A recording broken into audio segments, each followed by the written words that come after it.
من تذكر جيران بذي سلم مزجت دما جرى من مقلة بدم أم هبت الريح من تلقاء كاظمة وأومد البرق في الظلماء من ندم فما لعينيك إن كنت تكففا همتا وما لقلبك إن كنت تستفق يهمي يكسب الصب أن الحب منكتم ما بين منسجم منه ومضطرب أستغفر الله من قول بلا عمل لقد نسبت به نسلا لذي يقم أمرتك الخير لكن ما ائتمرت به وما استكمت فما قولي لك استكمي ولا تزودت قبل الموت نافلة ولم أصل سوى فرد ولم أصم مولاي صل وسلم دائما أبدا على حبيبك خير الخلق كلهم.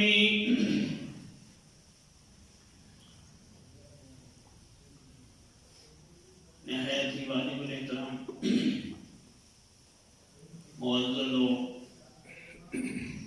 محتشم سامعین حضرات،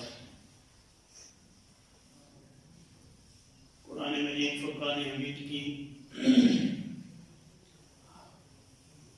جو آیت کریمہ میں نے آپ حضرات کے سامنے تلاوت کرنے کا شرف حاصل کیا ہے،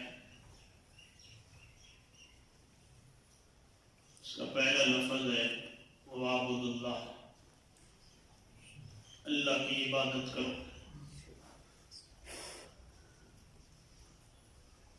وَلَا تُشْرِكُوا بِهِ شَيْئًا،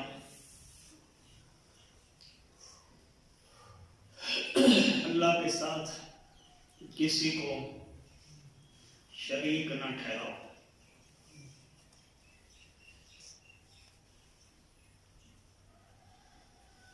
یہ وہ سلوگن ہے اور یہ وہ نعرہ ہے جس کو 1,24,000 کم و بیش انبیاء کرام نے اپنے اپنے ادوار میں دنیا میں پھیلایا ہے۔ اور عجیب بات یہ ہے کہ اللہ کے نبی لوگوں کو ایک خدا کی طرف بلاتے تھے، بدلے میں لوگ ان کا مذاق اڑاتے تھے۔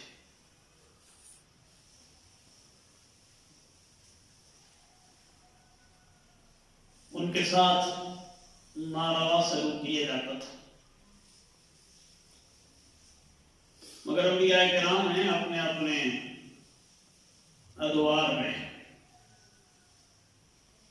یہ اپنی ڈیوٹیاں نبھائی ہیں۔ انبیاء وہ بھی ہیں جن کو اس نعرہ توحید کی پاداش میں شریک کیا گیا، اکثر وہ ہیں جنہوں نے ہجرت کی ہے، یعنی انہوں نے توحید کا پیغام دیا تو لوگوں کو پسند نہیں آیا۔ اب کیا وہ سارے بے وقوف تھے جو نہیں تسلیم کرتے تھے؟ ان کی حالت یہ تھی کہ اگر کوئی پتھر پسند آتا تو اسے خدا بنا لیتے، سورج کی دھوپ زیادہ تیز لگتی تو اس کی پوجا شروع کر دیتے، آگ کے شعلے بڑا پڑتے اس کو خدا مان لیتے، کوئی بہت بڑا درخت اگر نظروں میں آتا تو اس کو خدا بنا دیتے تھے۔ یعنی ایسی عجیب عجیب ان کی سچویشن تھی کہ جو حد سے چڑھتا اس کو خدا بنا لیتے، اور پھر یہ ہوتا کہ صبح کا خدا اور ہے، شام کا اور ہے، گھر کا اور ہے، سفر کا اور ہے۔ اس طرح ان کی حالت تھی، تو کیا وہ سارے ہی گئے گزرے تھے کہ ان کا دماغ کام نہیں کرتا تھا؟ کوئی ان میں ایسا نہیں تھا کہ جس میں اتنی بات ہی سمجھ آ جاتی. جس پتھر کو کل ڈھونڈ کے چن کے گھر میں سجایا تھا، آج اس کو توڑ دیا ہے، آج سورج کے آگے جھکے ہیں. جب وہاں تیز بادل آتے ہیں، کڑکتی بجلی آتی ہے، تو اس کو چھوڑ کے اس کے سامنے سجدہ ریز ہو جاتے ہیں. رات کو سردی لگتی ہے، آگ جلاتے ہیں، شعلے اٹھتے ہیں تو اس کو خدا مان لیتے ہیں. تو کیا سب کے دماغ معاف تھے؟ کسی کے پاس عقل کی دولت نہیں تھی بھائی ہر روز ایک نئے ڈرامہ ہوتا ہے اور ان کے درمیان یہ چلتا رہا، ساروں کے دماغ خراب ہو چکے تھے. تو بنیادی بات یہ ہے کہ جس وقت بندہ اللہ کے راستے سے ہٹ جاتا ہے اس کا دماغ بالکل معاف ہو جاتا ہے. دماغ صرف اس کا کام کرتا ہے جس کا سر اللہ کی بارگاہ میں جھکتا ہے. جس بندے کا سر اللہ کی بارگاہ میں نہیں جھکتا، دنیا کی جو طاقت مرضی آئے اس کو جھکا کے رکھ دیتی ہے. اور جس بندے کا سر اللہ کی بارگاہ میں جھکنے کا عادی ہوتا ہے، اللہ کی بارگاہ میں جو بندہ سجدہ ریز ہوتا رہتا ہے، اسے پتہ ہے کہ میرا خالق رب ہے، میرا مالک رب ہے. سردی آئے گرمی آئے، حالات اچھے ہوں حالات برے ہوں، زندگی خوشیوں سے بھری ہو یا زندگی کانٹوں سے بھری ہو، ہر صورت میں جب وہ اللہ کی بارگاہ میں جھکتا ہے تو پھر اس کا دماغ کسی اور طرف نہیں جھکتا. یہ ایک سجدہ جس کو تم گراں سمجھتا ہے، علامہ اقبال کہتے ہیں یہ ایک سجدہ جس کو تو گراں سمجھتا ہے، ہزار سجدوں سے دیتا ہے آدمی کو نجات. سبحان اللہ. تو وہ یہ نہیں تھے کہ سارے پاگل تھے، وہ انسان تھے، بڑی بڑی بلڈنگیں میں بنا دیتے تھے، بڑے بڑے تاجر تھے، کے پاس بڑے پیسے تھے، بڑے ان کا رکھ رکھاؤ تھا، لوگوں کے ساتھ بڑے تعلقات تھے، لیکن یہاں پہ اتنے پاگل تھے کہ صبح کا خدا اور شام کا، کبھی پتھر کو خدا بنایا، کبھی آگ کو خدا بنایا، کبھی سورج کو خدا بنایا، کبھی درختوں کو خدا بنا لیا، جو ہتھے چڑھا اس کو خدا بنا لیا. حتیٰ کہ بعض اوقات تو ایسا ہوتا کہ سفر میں نکلتے تو آٹے کے خدا بنا کے ساتھ رکھ لیتے اور جہاں بھوک لگتی وہاں خدا کو کھا لیتے. یہ حالت تھی ان کی. بھائی خود اپنے ہاتھوں سے خدا بنایا، بھائی سفر میں ذرا عبادت کر لیں، اور جب بھوک نے ستایا تو اسی خدا کو مروڑا اور وہیں پہ کھا لیا. یہ ان کی حالت تھی. تو ایسا کیوں ہوتا تھا؟ یہ دن اور رات کی تبدیلیاں کیوں آتی تھی؟ اس لیے کہ ایک خدا پہ یقین نہیں تھا.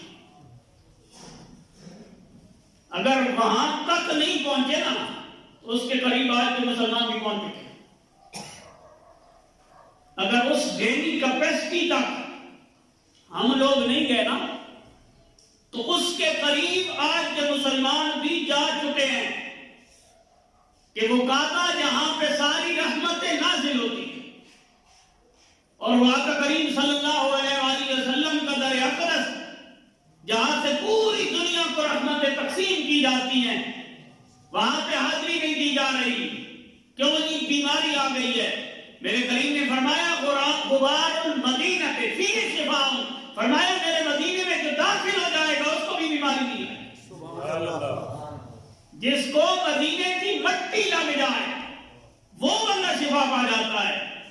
اور آج کا مسلمان کہتا ہے جہاں گیدرنگ ہوگی وہاں وائرس آ جائے گا اور خانہ کعبے کا طواف بند ہے، مدینے شریف کی حاضری بند ہے، اس لیے کہ یہاں پہ بیماری پھیلنے کا خدشہ ہے.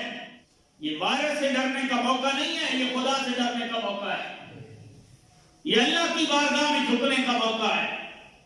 کہ آج اگر مسلمان اپنے حالات کا جائزہ لے اور اللہ کی بارگاہ میں آئے تو رب کریم اپنی بارگاہ خاص سے سزا کو دور کر دے گا.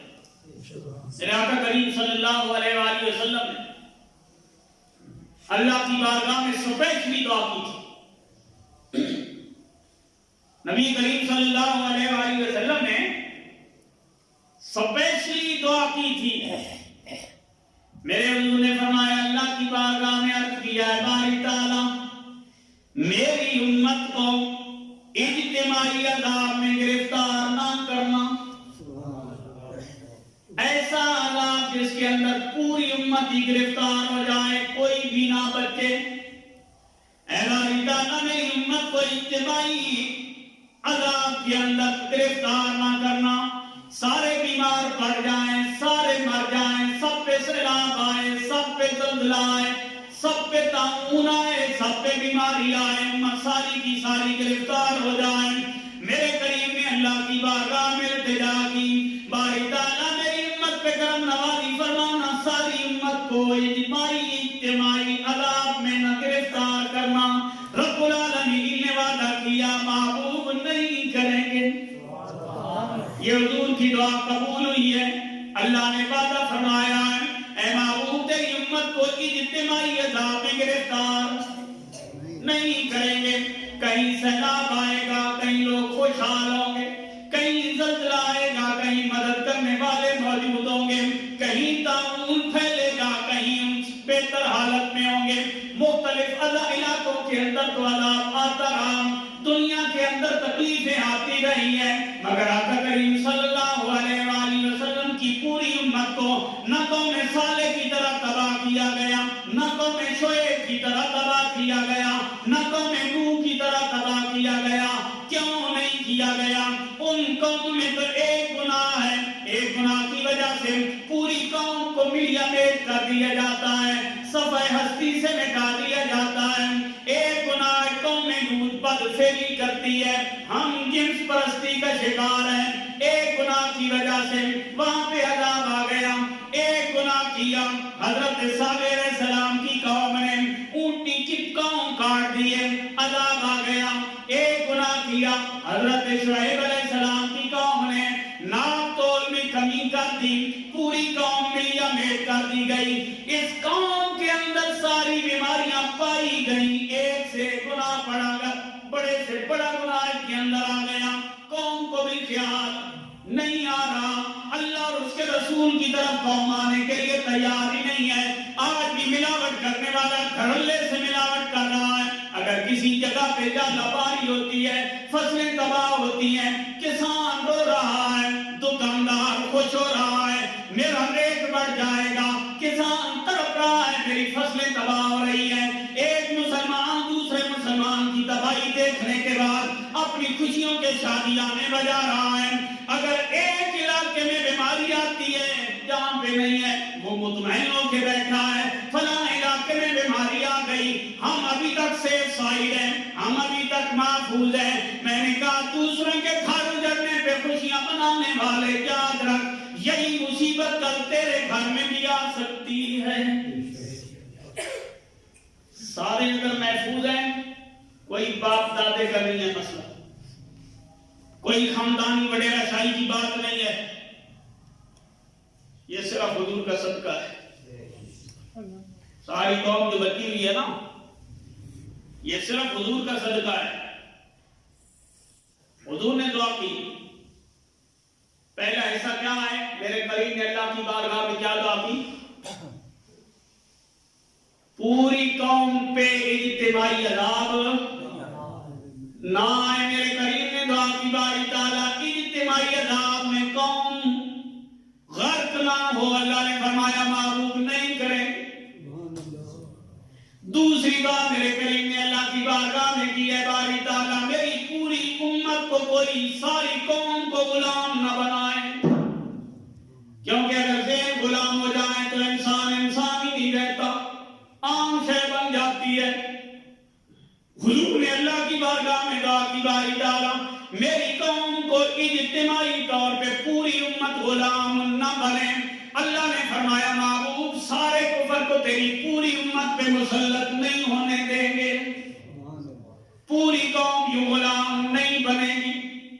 تیسری دعا میرے کریم نے کی, اے باری تعالیٰ میں چاہتا ہوں میری قوم آپس میں لڑائی نہ کرے, ایک دوسرے کے گریبان نہ پکڑے, ان کے ہاتھ دوسروں کے خون سے آلودہ نہ ہو, قتل و غارت گری کے اندر یہ شریک نہ ہو. جب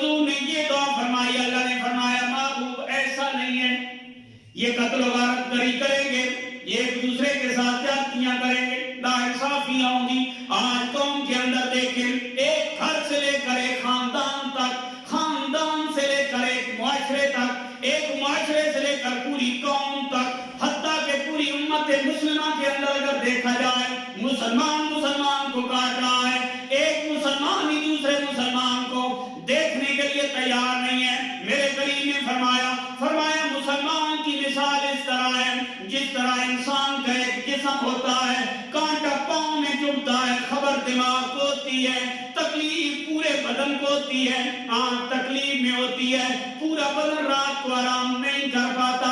حضور نے فرمایا مومن کی مثال تو ایک جسم کی طرح ہے. بھئی اگر درد ہاتھ میں ہو تو سوتا تو باقی جسم بھی نہیں ہے نا. تکلیف کان میں ہو باقی بدن بھی بے آرام رہتا ہے. حضور نے فرمایا مومن کی مثال تو ایسی ہے, لیکن آج کا مومن دوسرے کا گلا کاٹ کے خوش ہو رہا ہے.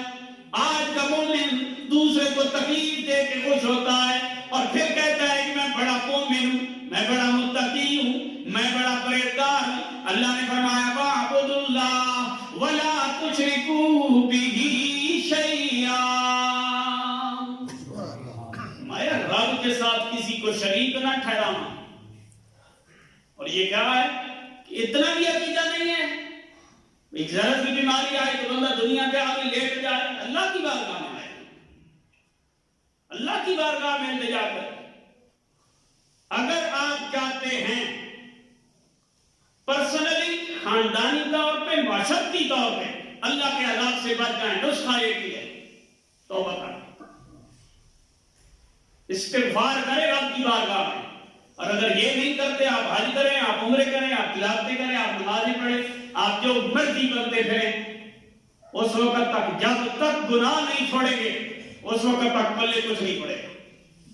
آپ کہیں بھئی ہم حاجی صاحب بھی رہیں اور ملاوٹ بھی کریں, لوگوں کو فراڈ بھی کریں, دھوکہ بھی دیں, زمینیں بھی دبائیں, جائیدادیں بھی دبائیں, لوگوں کے کپڑے بھی اتاریں, آبروئیں بھی اٹھا لیں, لوگوں کو ذلیل بھی کریں اور لوگوں کی زندگیوں کو تنگ بھی کریں, اور پھر کبھی ایسا نہیں ہو سکتا. عذاب الہی میں وہی قوم گرفتار ہوتی ہے جو دوسروں کے لیے عذاب بننے کی کوشش کرتی ہے.